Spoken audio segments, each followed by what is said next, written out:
24 जनवरी 1966, एक तारीख जो हमेशा याद रखी जाएगी।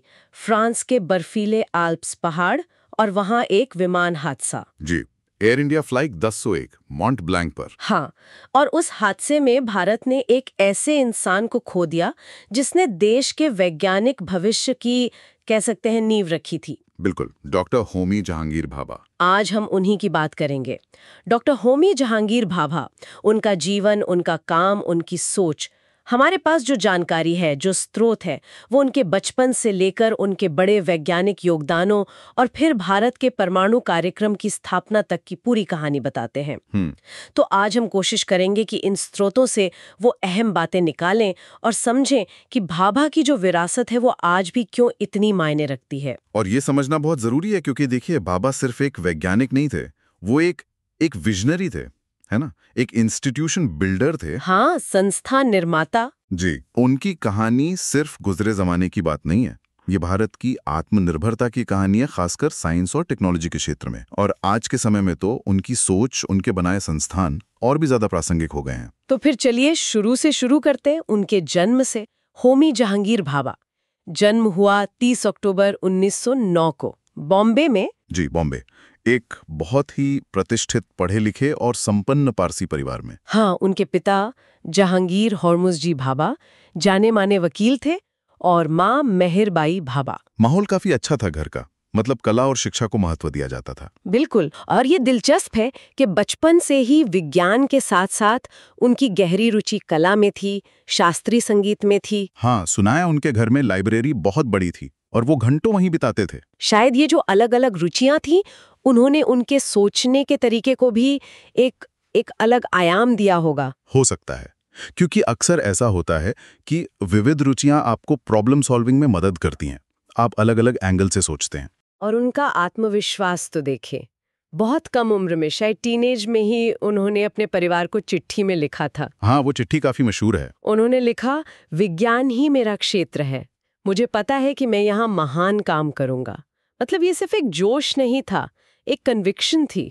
बिल्कुल, एक गहरी समझ थी कि उनकी कॉलिंग क्या है। फिर सिर्फ 17 साल की उम्र में वो इंग्लैंड चले गए, कैम्ब्रिज यूनिवर्सिटी।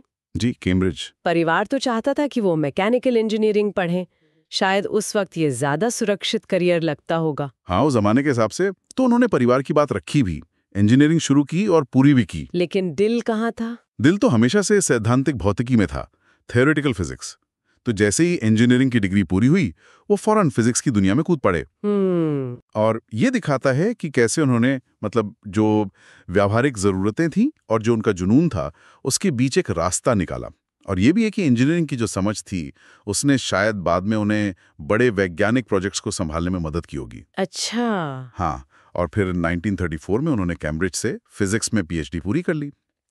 तो वो जो शुरुआती दौर था, जिसमें कला, संगीत, इंजीनियरिंग, फिजिक्स सब शामिल था, उसने कहीं ना कहीं उनके व्यक्तित्व को गढ़ा। और कैम्ब्रिज में ही उन्होंने अपने कुछ बहुत अहम वैज्ञानिक काम किए, जैसे एक है भाभा स्कैटरिंग। ये नाम सुनने में थोड़ा भारी लगता है, इसका मतलब क्या है आसान शब्दों में? देखिए, बहुत ही छोटे लेवल पर, मतलब क्वांटम लेवल पर, कण या पार्टिकल्स एक दूसरे से कैसे टकराते हैं, कैसे बिखरते हैं।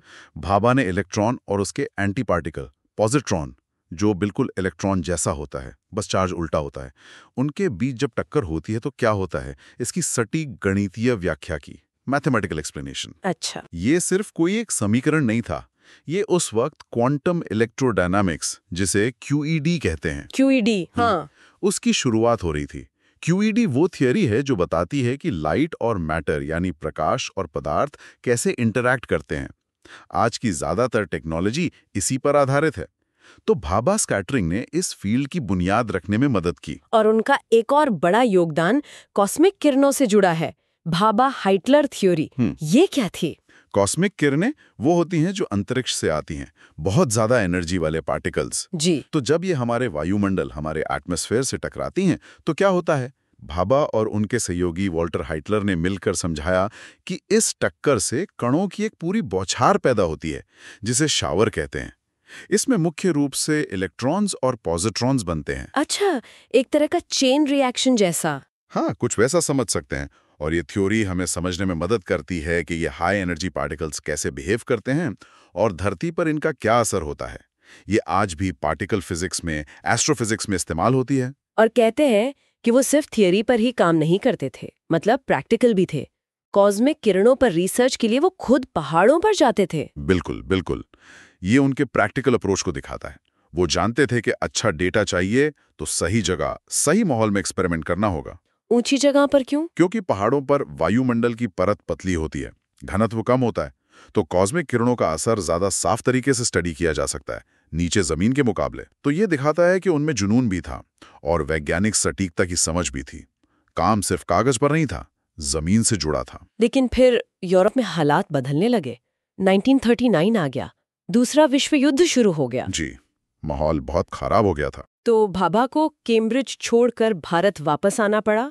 यहाँ आकर उन्होंने बैंगलोर में Indian institute of science IISc में काम शुरू किया बतौर रीडर। हाँ, IISc उस वक्त एक महत्वपूर्ण संस्थान था। और शायद यहीं पर उनके मन में ये विचार आया कि भारत में मौलिक विज्ञान, फंडामेंटल साइंस के लिए एक वर्ल्ड क्लास इंस्टीट्यूट होना चाहिए। जी। और उन्होंने सिर्फ सोचा नहीं, उसे सच करने के लिए कदम भी उठाया।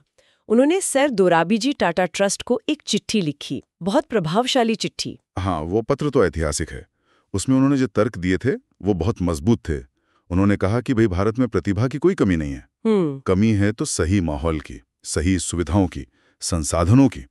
उन्होंने एक ऐसे संस्थान का सपना देखा जो न सिर्फ टॉप लेवल का रिसर्च करे बल्कि युवा वैज्ञानिकों को तैयार भी करे, ट्रेन करे। मतलब सिर्फ एक लैब नहीं, पूरा इकोसिस्टम। बिल्कुल सही। ये सिर्फ एक लैब बनाने का प्रस्ताव नहीं था, ये भारत में साइंस का एक पूरा माहौल, एक इकोसिस्टम बनाने का विजन था।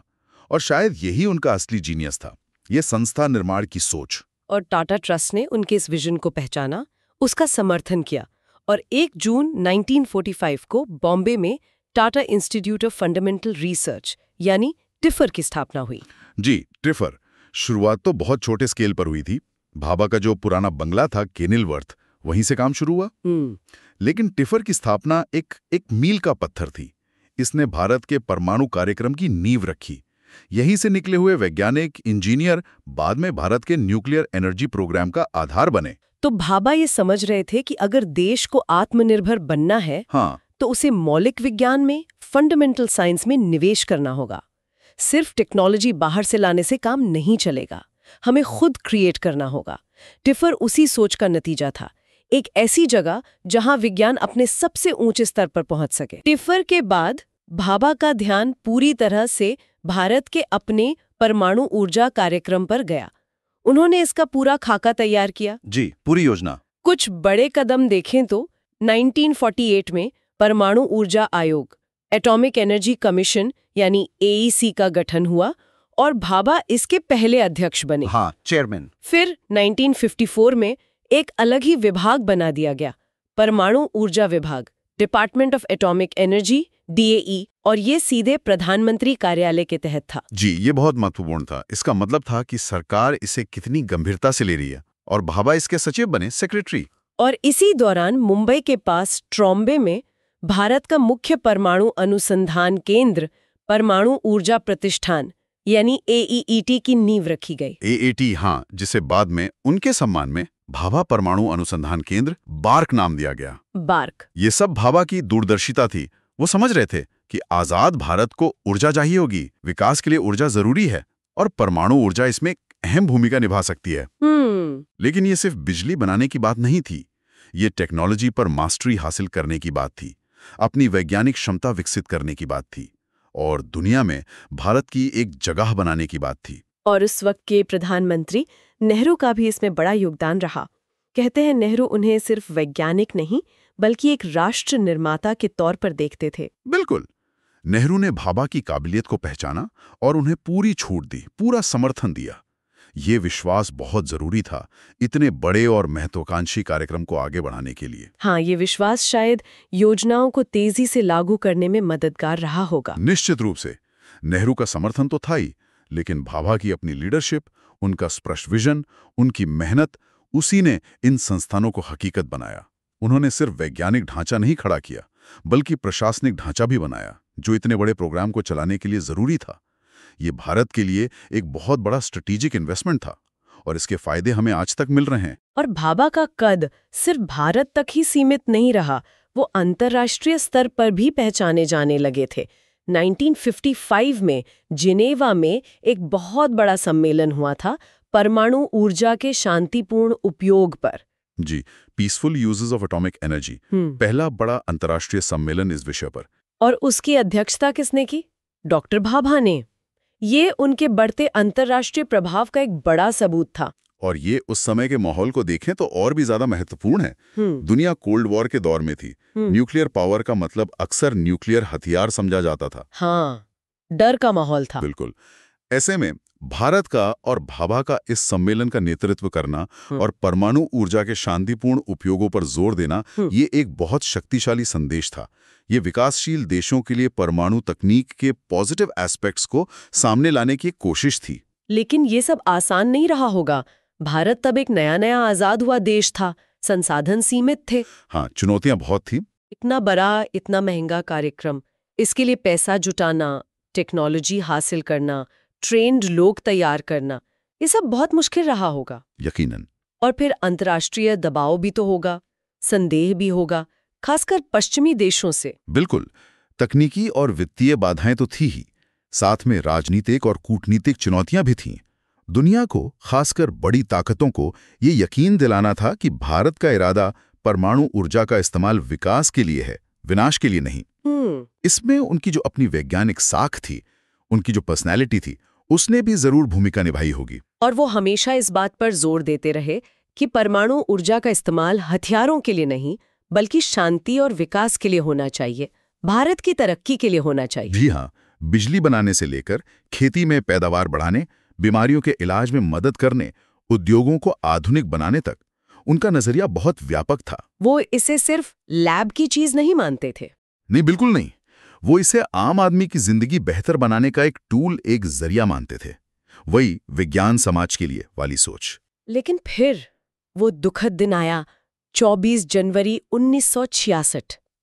एयर इंडिया की फ्लाइट 101 मुंबई से न्यूयॉर्क जा रही थी, वियना के बाद जिनेवा के रास्ते में। हाँ, मौसम बहुत खराब था और शायद कुछ कंफ्यूजन हुआ। प्लेन फ्रांस के आल्प्स में माउंट ब्लांक पहाड़ी से टकरा गया। विमान में जितने भी लोग थे, सभी 117 लोग मारे गए। जी। और उनमें डॉक्टर होमी जहांगीर भाभा भी थे, सिर्फ 56 साल की उम्र में। भारत ने अपना शायद सबसे प्रतिभाशाली वैज्ञानिक, सबसे दूरदर्शी नेता खो दिया। वो व्यक्ति जो भारत के परमाणु भविष्य का चेहरा बन चुका था। ये एक राष्ट्रीय त्रासदी थी, पूरे देश के लिए और खासकर वैज्ञानिक समुदाय के लिए ये एक बहुत बड़ा सदमा था। एक ऐसा लीडर जिसने न सिर्फ सपने देखे थे, बल्कि उन्हें हकीकत में बदलने का रास्ता भी बनाया था। उसका इस तरह अचानक चले जाना, इसकी भरपाई नहीं हो सकती थी। उनके जाने से यकीनन परमाणु कार्यक्रम की रफ्तार पर कुछ असर पड़ा होगा, लेकिन अच्छी बात यह थी कि उन्होंने नींव इतनी मजबूत डाली थी कि कार्यक्रम रुका नहीं, आगे बढ़ता रहा। हाँ, वो ढांचा खड़ा करके गए थे। जी। लेकिन सोचिए, अगर वो कुछ और साल रहते तो भारत की वैज्ञानिक यात्रा शायद और भी तेज होती, और भी अलग होती। आज भी डॉक्टर भाभा की विरासत हमारे सामने है, जिंदा है, फल फूल रही है। TIFR को देखिए, आज भी मौलिक विज्ञान में दुनिया के बेहतरीन संस्थानों में गिना जाता है। बिल्कुल। BARC वो आज भी भारत के परमाणु कार्यक्रम का केंद्र है।